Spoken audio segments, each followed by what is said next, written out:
இப்போ நம்ம நிற்கிட்டு வந்து பார்த்திங்கன்னா மியாசாகி செடி ஃப்ரூட்ஸ் இருக்குது. நம்ம அதனுடைய ஃப்ரூட்ஸை பார்க்க போகிறோம்.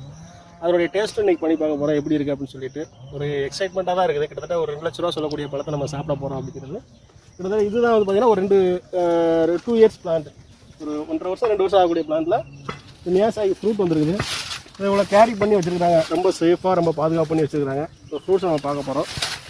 இதுதான் வந்து பார்த்திங்கன்னா மியாசாகி ஃப்ரூட்ஸு. நல்லா வந்து மெச்சூரிட்டி தொட்டோடனே பழமே வந்துருச்சுங்க கையில்.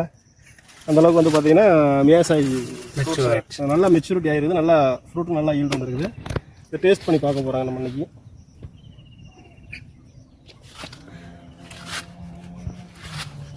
கத்தி எதுவும் கிடைக்கல, கருவாக எடுத்துருக்குறோம் நம்ம.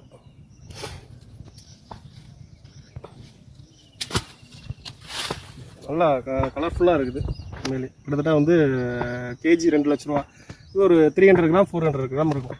அப்போ இதனுடைய விலை சொல்கிற பார்த்தாங்கன்னா கிட்டத்தட்ட 40,000 ரூபா கணக்கு வருது. இந்த 40,000 ரூபா பழத்தை நம்ம சாப்பிட போகிறோம்.